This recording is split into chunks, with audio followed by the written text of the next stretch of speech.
वफाकी काबीना में इख्तलाफात की खबरें सामने आ रही हैं क्योंकि मुंतखब अरकान को एतराज़ है कि काबीना में गैर मुंतखब अफराद की तादाद बढ़ती जा रही है। ना सिर्फ तादाद बढ़ रही है बल्कि फैसला साजी में उनका किरदार भी बढ़ रहा है, इसलिए कुछ मुंतखब अरकान नाराज़ हैं।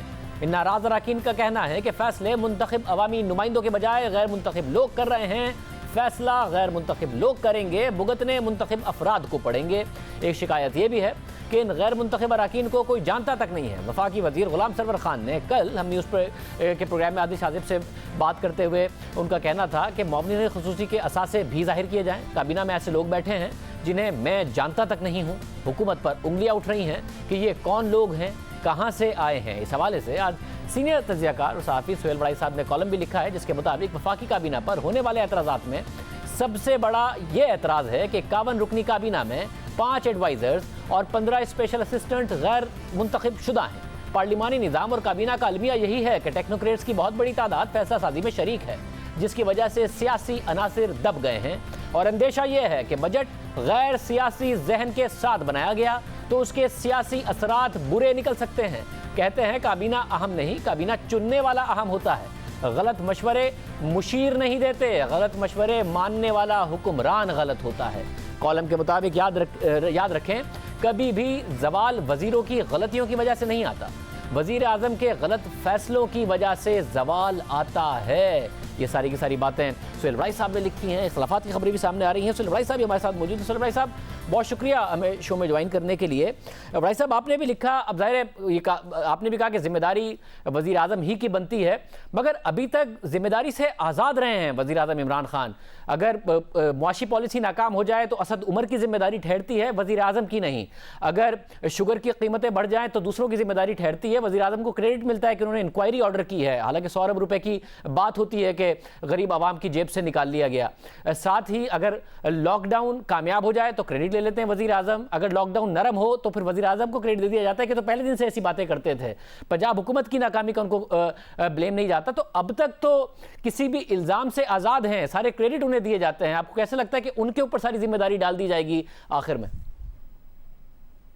जी, निस्बतन हालात उनको फेवर कर रहे हैं। जैसे कोरोना वायरस आ गया, पीछे चीफ ऑफ आर्मी स्टाफ की तकर्री की वजह से जो है उस इबाम का भी उन्हें फ़ायदा हुआ।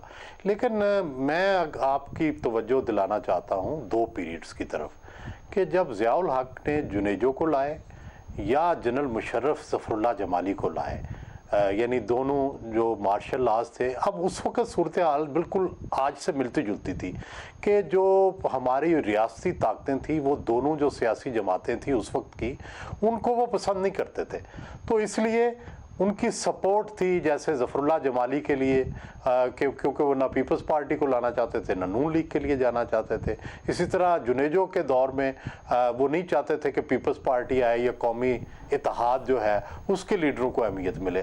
तो चुनाचे उनको लंबा ग्रेस पीरियड मिला।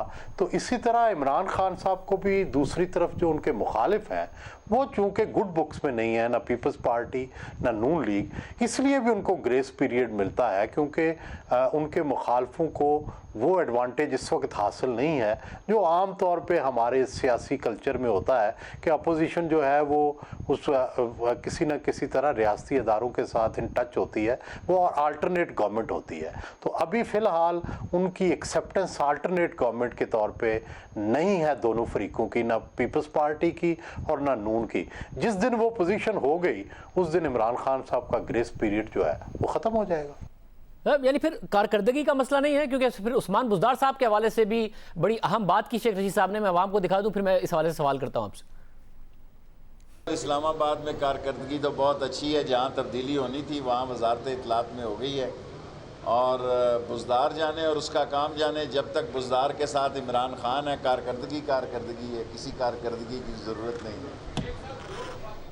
मतलब कारकर्दगी की जरूरत नहीं है अगर वो इमरान खान साहब साथ हैं। ये भी एक ऐसा पीरियड चल रहा है कि बुज़दार साहब की बुरी कारकर्दगी ना उन्हें हर्ट कर रही है ना इमरान खान साहब को हर्ट कर रही है। शाहजेब साहब, जैसे मैंने कहा, सवाल ये है कि भाई अगर इमरान खान साहब जाते हैं तो कौन आए, ये एक बहुत बड़ा सवाल है। तो इसका फ़ायदा होता है कि भाई इनको कैसे भेजें जब कोई उसके मुतबादल फ़िलहाल अभी कोई स्कीम नहीं बनी, कोई ऑप्शन नहीं आई। दोनों जो पार्टियां हैं उनको बड़ी मुश्किल से इक़्तिदार से बाहर किया गया है। इसी तरह पंजाब में शायद बहुत सारी ताकतें चाहती थी कि बुज़दार साहब ना चले, लेकिन फिर कुछ खान साहब ने अपनी चीज़ें ताकत से मनवाई, अपनी ज़िद से, अपनी कुव्वत से। उनके पास भी तो जितनी देर ताकत होती है इंसान उतनी देर वज़ीर आज़म जो है उसकी भी बहुत सी बातें माननी पड़ती हैं। तो ये कोई खुश दिली से रियासती अदारे नहीं चला रहे, लेकिन उन्होंने एक्सेप्ट कर लिया क्योंकि फ़िलहाल कोई ऐसा रास्ता नहीं है कि जब तक कोई सेकंड ऑप्शन तैयार नहीं होती उस वक़्त तक ये ग्रेस पीरियड रहेगा। हाँ, एक चीज़ मौजूद ज़रूर है कि इस गवर्नमेंट के लिए जो सबसे ख़तरनाक बात है वो मईशत है, क्योंकि अगर जून के बाद मईशत जो है वो चली ना, और जैसे कि लग रहा है कि इस वक्त इकनॉमिक क्राइसिस बढ़ता जा रहा है, तो फिर ज़ाहिर है उस वक्त फिर ये सारी बाकी मसलतें जो हैं वो पीछे रह जाती हैं और फिर एक इमरजेंसी और एक फौरी जो सलूशन है वो ढूंढना पड़ता है। तो वो एक ऑप्शन है। अदरवाइज़ तो खान साहब इस वक्त सुप्रीम है और उनको कोई बड़ा चैलेंज नहीं है, इसीलिए वज़ीर जो मर्ज़ी करते रहें, जिस वज़ीर को वो चाहें अहमियत दें, जिसको ना दें, चाहे गैर मुंतखब जो हैं उनको अहमियत दें। लेकिन तारीख़ का मुतालिया ये बताता है, हो सकता है ये तारीख़ से मुबर्रा हो, इस्तिस्ना हो इनको, लेकिन तारीख़ का मुतालिया ये बताता है कि जो गलतियाँ होती हैं वो कहीं रजिस्टर हो रही होती हैं। जो ही आप क्राइसिस में जाते हैं वही गलतियाँ आपके सामने आके खड़ी हो जाती हैं। सर, मगर जो मुतबादिल का मामला है, शहबाज शरीफ ने हर तरीके से कोशिश तो की है अपने आप को मुतबादिल के तौर पर पेश करने की। जितनी पोजीशन नून लीग की सेकंड ईयर और थर्ड ईयर लीडरशिप ले लेती है, चाहे शाहिद खान अब्बासी साहब ज़ाहिर सेकंड ईयर में, एहसन इकबाल साहब, शहबाज शरीफ साहब तो उतनी पोजीशन भी नहीं लेते। वो आज तक साबित नहीं कर पाए कि वो उनमें कोई लीडरशिप की सलाहियतें हैं, एडमिनिस्ट्रेटर की सलाहियतें उन्होंने ज़रूर साबित की हैं। बेटा उनका जेल में है, उसके बावजूद ना कोई अग्रेसिव पॉस्चरिंग है, ना कोई उन्होंने बात की है, मगर वो घूम फिर के दोबारा उनका टाइम आ गया कि नैब फिर उन्हें तलब कर रहा है, ईद के बाद फिर कह रहे हैं उनका मुश्किल टाइम आएगा। तो इतना कॉम्प्रोमाइज करके भी, कोई पोजीशन ना लेके भी अपने आप को मुतबादिल शहबाज शरीफ भी नहीं बता पाए। नहीं, मेरा ख्याल है कि असल तो बात है ओवरऑल नून लीग की। शहबाज शरीफ साहब अगरचे एक एक्सेप्टेबल फेस हो सकते हैं, उनका सारा पास्ट रिकॉर्ड ये है कि कभी एस्टेब्लिशमेंट से नहीं लड़े, कभी अपनी क्रीज से बाहर निकल के उन्होंने नहीं खेला, लेकिन बहरहाल उनके ऊपर उनके भाई का इन्फ्लुएंस है। नून लीग जो है उसके अंदर एंटाई एस्टेब्लिशमेंट और बड़े ऐसे लोग मौजूद हैं कि जो कि उसकी पॉलिसियों को इन्फ्लुएंस करते हैं। तो ऐसी पॉलिटिकल पार्टी जिसके अंदर अभी भी उन्हें वो उस तरह से नज़र नहीं आती जैसे तहरीक इंसाफ उनके साथ चल रही है, तो जाहिर है वो उतनी देर तक तो वो प्रेफर की जाएगी तहरीक इंसाफ, जब तहरीक इंसाफ जैसे ही नैरेटिव वाली कोई पार्टी जो है वो और खड़ी नहीं होती, या ऐसा ग्रुप खड़ा नहीं होता जिसका नैरेटिव इन दो पॉलिटिकल पार्टीज़ के मुकाबले में निस्बतन रियासत के नैरेटिव के करीब हो। सब ओवरनाइट तो ज़ाहिर एक पार्टी नहीं डेवलप हो सकती, तो फिर इस वक्त तो कहा जा सकता है कि वज़ीर आज़म इमरान खान एक ताकतवर वज़ीर आज़म है और 5 साल के लिए अपने पूरा इक़्तिदार पूरा करने के लिए उन्हें कोई चैलेंज नहीं। नहीं, मैं इस फ़िलहाल मुझे नहीं ऐसा लगता।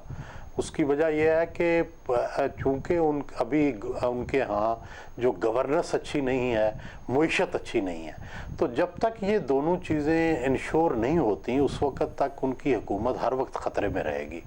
क्योंकि इस वक्त मजबूरियां हैं रियासती अदारों की, सियासी मजबूरियां हैं, अपोजिशन इस काबिल नहीं है, कोरोना वायरस है, लड़ाइयां हैं, झगड़े हैं, इलेक्शन फ़ौरन हो नहीं सकते। तो ऐसे में उन्हें एडवांटेज ज़रूर हासिल है और इस एडवांटेज से वो अपने मुखालफों को ख़त्म करने का भी फ़ायदा ले रहे हैं, उन्हें कमज़ोर करने का, उन्हें बदनाम करने का। लेकिन मसाइल तो हल नहीं हो रहे। जब मसाइल हल ना हो, आप उन्हें एक तरफ मसाइल इकट्ठे तो हो रहे हैं, तो वो किसी वक्त भी जो ही आप थोड़े से रुकेंगे या लोग तजिया करना शुरू करेंगे तो फिर आपके ऊपर सारे वो मसाइल जो हैं दोबारा से आपके ऊपर आ जाएंगे और फिर आपके पास कोई हल नहीं रहेगा। असल बात यह है कि किसी गवर्नमेंट के 5 साल तब पूरे होते हैं जो मसाइल के हल की तरफ भी वो जा रही हो, मईशत जो है वो बेहतर हो रही हो, चूल्हा जलेगा तो हुकूमत चलेगी, जब चूल्हे ठंडे हों तो हुकूमतें नहीं चलती।